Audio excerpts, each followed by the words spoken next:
Okay, um, the 23rd of April 2020. This is Unexplained, a mystery, and anything else you can add to that. And definitely not, this is definitely not bullshit. I haven't made this up. This is all fact. I not long just completed the day before, on the 22nd, and consecutive days before that, working on an old antique timber table. I basically completed all the top and the surface. Had a bit of legs on the work to do, but basically the top was completed, and it was done on the 22nd. On the 23rd, I couldn't wait to come home from work and come back in and view my handiwork, because later that night, when I finished it on the 22nd, I had gone right over it and checked it before I bothered to beeswax it. And you don't do that unless it's completed or it's to the point where I wanted to see it. Basically, it's the perfect top. When I went back in on the 23rd, I just naturally walked straight over to the table. Nothing seemed out of the ordinary, except for the fact when I looked at the surface of the table, it was all damaged. And there was no way in the world that was there the day before. And I don't finish. I don't go trouble to working on something to leave a finish on it like that. So it had to be human interference of some sort. My shed's locked. It's got 2 locks on it. I live on my own. I have done for 20 odd years. 23 in fact. Nobody comes here. Nobody else has left that. There was nobody else been at my place but me in all the months, well, years basically. So when I noticed the damage, I went over the table. Obviously I took photographs and I'll put those up shortly, but figuring that's okay, somebody's obviously done it. They've got keys. How'd they get keys? Nobody else has got keys but me. The only other way it could happen is somebody's acquired a locksmith or appointed a locksmith. Is there a third party in this? The damage was done nevertheless, so figuring they might come back, I broomed the floor on a pattern. That's these streak marks you can see here. So if anybody was to walk back in and wish to come and do the same thing again, well, at least I'd have a pattern on the floor. And if they'll, obviously it would be more obvious that they would see their prints, because before, with all the scuffling around that I did around the table as I was working on it, there was too much boot prints of my own and you couldn't distinguish anything from the next. So that's why I never noticed that anything there in particular that was out of the ordinary on the day, part of the damage. So what I'm thinking, I'll broom the floor and get it uniform, and as I backed down in behind my van, I just lightly dragged the broom in behind as I walked backwards. And then I thought, well, I'll take a photograph of the pattern that the broom left, and nobody can produce the same pattern if they're trying to cover their tracks the next day. So I thought, well, okay, I'll take a shot. And when I took the photograph with a flash, I noticed this pattern on the floor. I thought, okay, well, that's a boot print of some sign, and it's not mine. There is no way that boot print is mine. I don't have shoes with that on it. I've never seen a shoe with that on it. And considering the shed locked and how did it get there, I'm glad that broom didn't take the print out, and that's why they left it behind. Maybe they somebody that was there saw what they were leaving, but they didn't catch this one in behind the van because it was quite a dark area. Okay, at the end of the day, I didn't know what it was. I'd never seen it before, and if it was a boot print, maybe maybe a shoe shop, a boot shop might have an idea of what manufacturer owns this. So close home to where I live, I went to many shoe shops and boot shops and asked them, did they know what this print was? They all said they'd never seen that print before. I got no idea. They said, no, don't know what it is. I said, well, okay, I'm none the wiser anymore. I thought, well, okay, well, what I'll do, I'll just keep it on record because that's what I have. Now what I'll do, I'll go to the damage. Now, it's obviously human interference here. Nobody's got a poltergeist, but I have had a few odd things happen, but might be related to this scenario. But I'll look at show you the damage.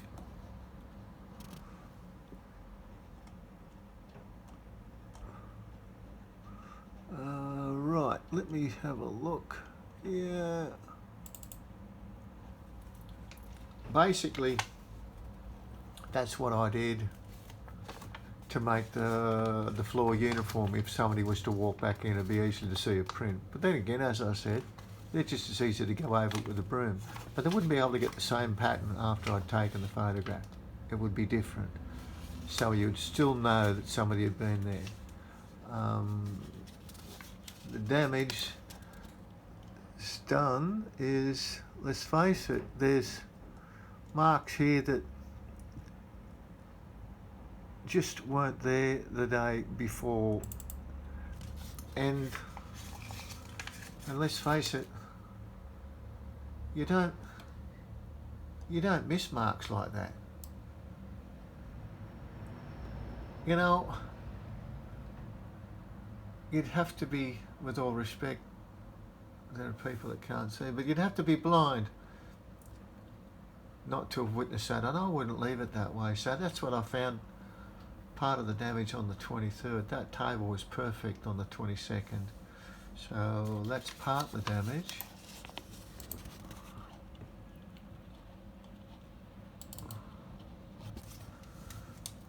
Here's another area. There's a dent. Somebody's made an impression there was something round. Could be a Phillips head screwdriver.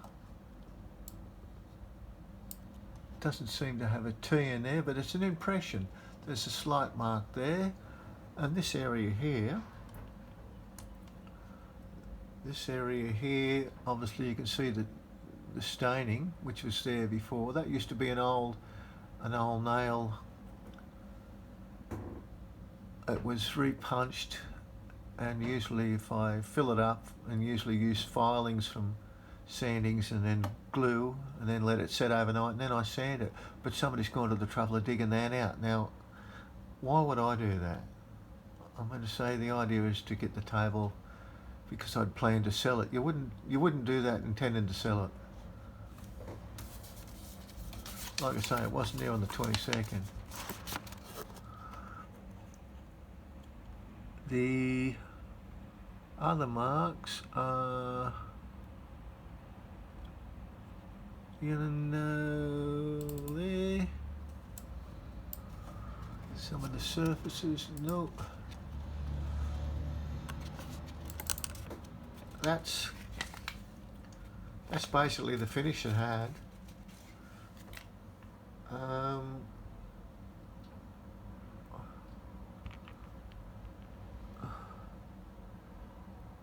You know, when you go to the trouble of making it a finish like that, and all those edges were perfect, I'm going to say they were planed, sanded, filed, and anything that was really going to stick out was obviously repaired. Now,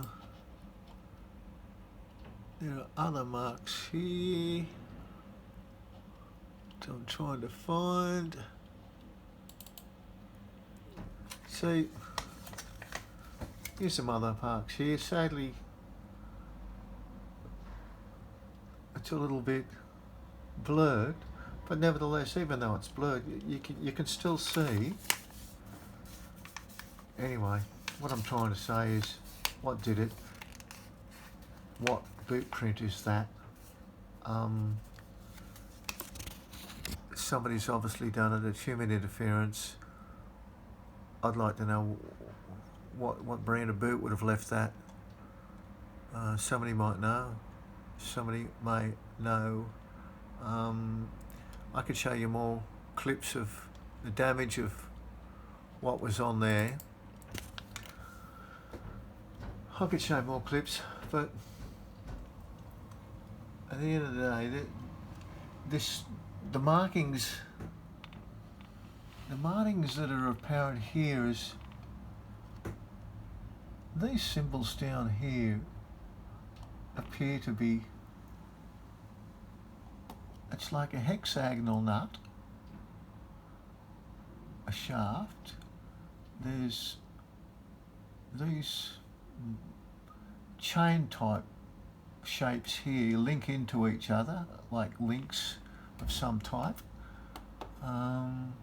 That clearly links in to this here. It's like two parts opposing to each other that are identical to fit together. This obviously looks like a U. This could be a 2 because it looks like it. This could be an L, combining the base of the 2. This definitely looks like a G. Don't look like anything else. Could be a C. There's some parts of, I don't believe that that's my boot. My boot prints are all around it as well. But my security boot prints are totally different, and I've got nothing that would leave this. And it's a reasonably large size, so somebody's got a big foot. If I was to turn that on its side, I'm trying to,